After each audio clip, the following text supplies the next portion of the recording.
Coucou mes joyaux, j'espère que cette vidéo vous trouve dans la paix et la bonne humeur. Et si ce n'est pas le cas, recevez la paix de Dieu sur vous. Alors aujourd'hui, on parlera de l'historique de la Saint-Valentin, qui est une fête très connue et très célébrée tous les 14 février. Du coup, notre époque n'est pas la seule à la vivre, à la fêter. Il y a eu des prédécesseurs avant nous qui la fêtaient, voilà, qui l'ont inauguré, qui l'ont adopté, voilà. Donc il est quand même important de connaître la source de cette fête, d'où elle provient, voilà, et connaître, démystifier vraiment cette fête-là. Du coup, c'est la raison pour laquelle j'ai voulu faire une vidéo sur l'historique de la Saint-Valentin pour mieux la comprendre, parce que peu d'entre nous connaissent vraiment l'historique. Voilà. Donc, c'est le but de cette vidéo en fait. Du coup, c'est quoi la Saint-Valentin? La Saint-Valentin, c'est une fête, c'est la fête de l'amour, comme on le dit très souvent. C'est un jour spécial où des amoureux se dédient l'un à l'autre. Voilà. Et ils passent du temps ensemble, ils s'échangent des cadeaux, des chocolats, des roses, symbole de leur amour et de leur passion. Voilà. Donc, on retourne à l'histoire. Qu'est-ce qui s'est réellement passé pour arriver à cette fête-là? Alors, on retourne dans l'Antiquité romaine, Rome, qui est la capitale de l'Italie. Voilà. Et il y a une fête qui se célébrait du 13 au 15 février. Tous les 13 au 15 février. Qui parle d'Antiquité parle de moins 3500, moins 3000 ans avant Jésus-Christ. Voilà, c'était un peu ce qui se passait. Du coup, cette fête-là, elle est caractérisée par 3 temps. Les sacrifices des boucs, des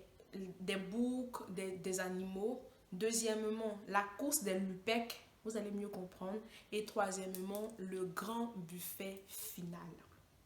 Alors, donc je disais que la fête se passait du 13 au 15 février, précisément à Rome, voilà, et ça se passait dans une grotte, sur une montagne, voilà. Et cette grotte-là est appelée Lupercale.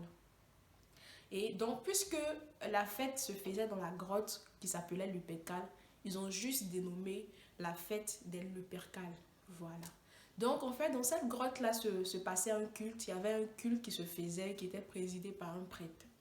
Voilà. Et donc, on commence le rituel du culte. Alors, on égorgeait les boucs, les chèvres et un chien. Voilà, avec un couteau qui était préalablement trempé dans du lait. On les égorgeait, on les mettait sur l'autel et on appelait 2 jeunes gens. Certaines sources historiques disent que c'est un homme et une femme, mais moi je préfère dire 2 jeunes gens pour être plus juste. Voilà, et le prêtre prenait le couteau qui a servi à égorger les animaux et il les posait sur le front. Et après avoir posé cela sur le front, il devait rire, éclater de rire. Et après avoir ri, là, on attaque la deuxième phase de l'histoire, la deuxième phase de la fête, qui est la course des lupecs.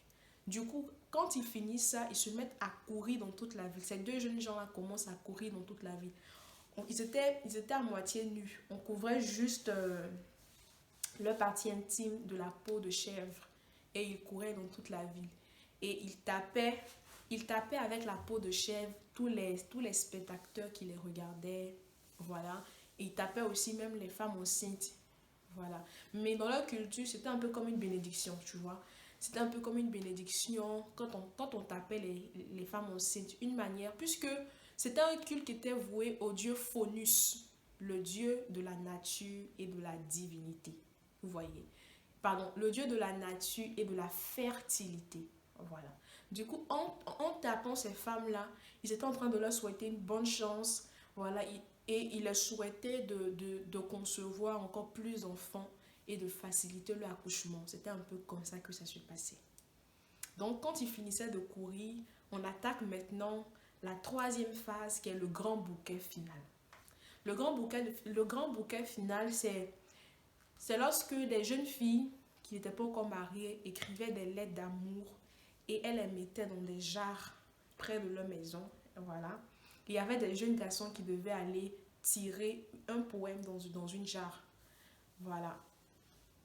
Et en fait, le jeune garçon qui tirait le poème d'amour devait inviter la jeune fille en question au grand bouquet final. Et très souvent dans leur culture, il s'avérait que parfois ça débouchait sur des relations amoureuses. C'est-à-dire que quand ils se rencontraient pour de vrai, parfois ils tombaient amoureux l'un de l'autre et puis après ils se mariaient. C'était un peu la coutume. Donc c'est ce qui s'est passé, ou du moins c'est comme ça qu'ils célébraient la fête des Lupercales. Voilà, du 13 au 15 février. Du coup, les temps ont passé, les temps ont passé, les temps ont passé. Et là, nous sommes au 3e siècle après Jésus-Christ. Voilà. Il y a un homme qu'on appelait Valentin. Valentin était un prêtre assez, était un homme religieux, un moine. Donc il était prêtre. Voilà. Et cet homme-là se cachait pour célébrer les mariages des soldats et de leurs fiancés. Voilà, ils célébraient les mariages des hommes qui aimaient bien les femmes. Voilà. En fait, ils officialisaient leur relation. Mais pendant ce temps-là, il y avait un homme qui était au pouvoir, un empereur qui s'appelait l'empereur Claude II le Gothique, qui était contre les bonnes pratiques chrétiennes en fait. Et qui avait aussi peur qu'en mariant les soldats à leur épouse, ils soient tentés de rester avec leurs femmes et de ne pas aller en guerre pour combattre. Voilà, donc c'était à cause de ça qu'ils ne voulaient pas que les jeunes soldats se marient, que les hommes se marient. Voilà. Mais le prêtre en question, lui, se cachait pour marier ces jeunes gens qui s'aimaient, voilà, et qui voulaient vraiment officialiser leur relation. Voilà, c'est ce qui s'est passé. Et quand l'empereur a appris ça, il s'est fâché. Il s'est fâché et il a mis en prison cet homme-là, Valentin. Voilà. Et Valentin a commencé à côtoyer en prison Julia, qui est la fille de son geôlier. Le geôlier, c'est les gardes qui veillent sur les prisons. Voilà. Du coup, il causait avec Julia, il la fréquentait et ils sont plus rapprochés, se sont aimés, ils ont une relation amoureuse. Julia, précision, elle était aveugle de naissance. Mais je ne sais pas qu'est-ce qui s'est passé. Il y a eu un miracle. Julia a retrouvé la vue. Du coup, elle a été guérie. Et quand l'empereur a appris ça, il était furieux. Je sais pas pourquoi en fait il n'aimait pas en fait la tête du prêtre. Parce que en prison, le prêtre ne mariait toujours pas les soldats. Bon, il avait arrêté de marier les soldats puisqu'il était en prison. Du coup, quand il a appris qu'il avait une relation avec Julia, voilà, et que Julia était guérie, il était furieux, il a exécuté le prêtre en question qui s'appelait Valentin. Donc Valentin est mort en 469-470, donc au 3e siècle après Jésus-Christ. Et il est mort le 14 février 496. Voilà, il est mort le 14 février. Voilà.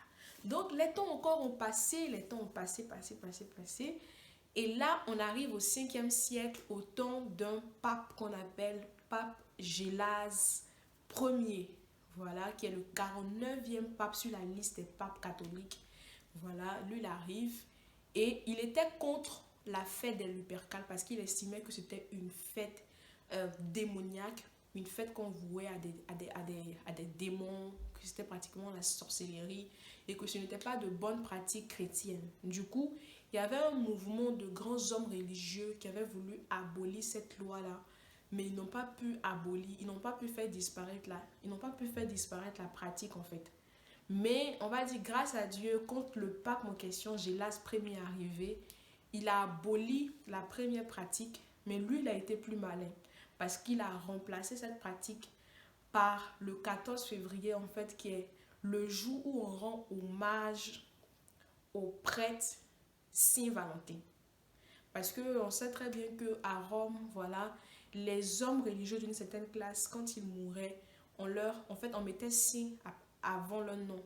Voilà, donc ça faisait Saint-Valentin. Donc, puisqu'il était un prêtre aussi, du coup, on l'appelait Saint-Valentin.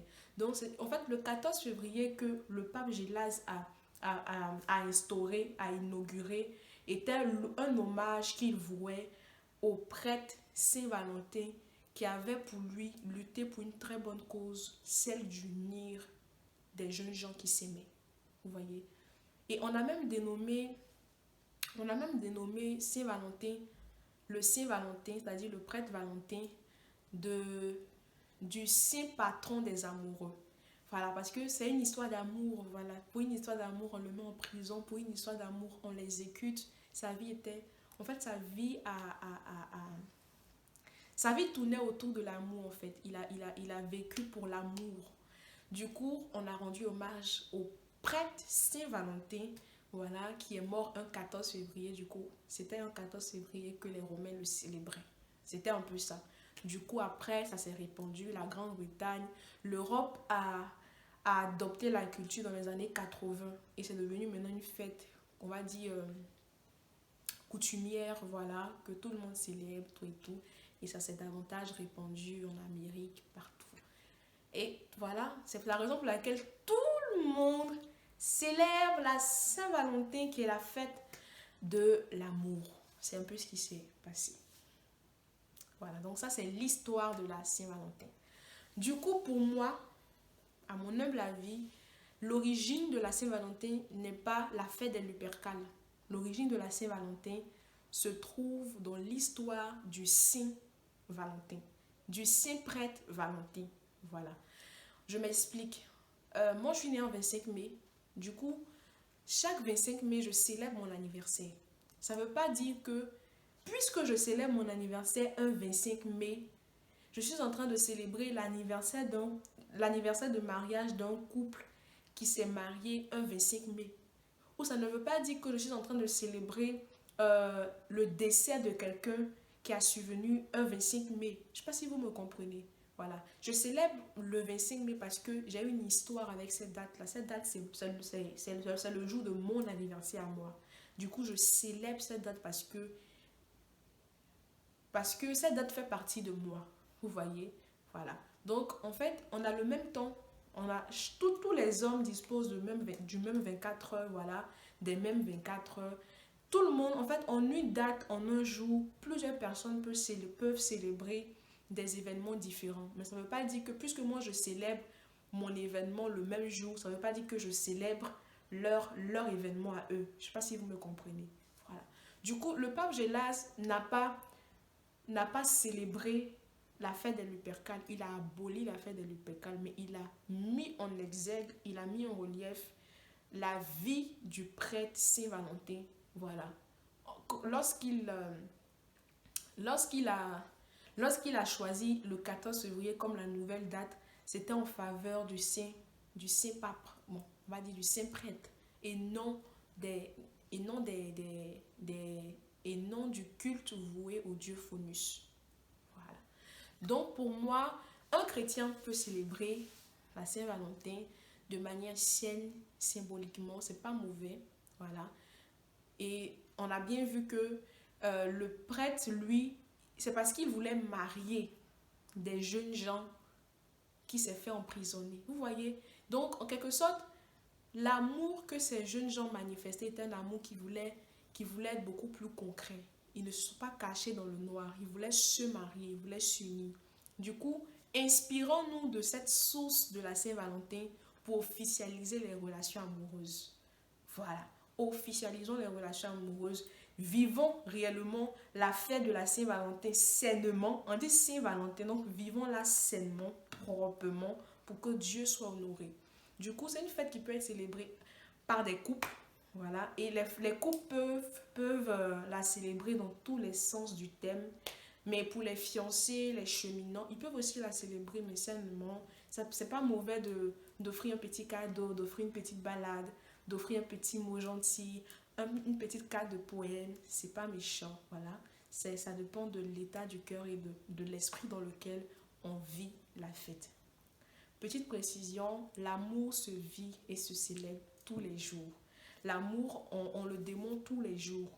Mais il y a eu des hommes qui se sont assis et qui ont décidé de prendre une date dans le calendrier pour honorer l'amour.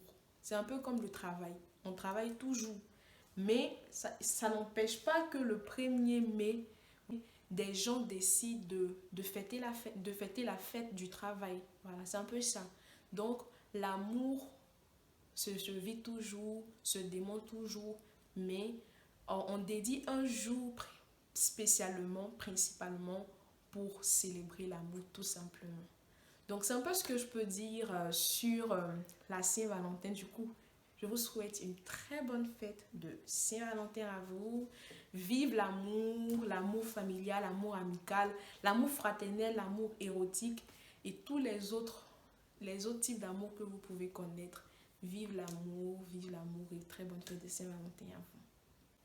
Et n'oubliez surtout pas que que l'amour se vit et se démontre au quotidien.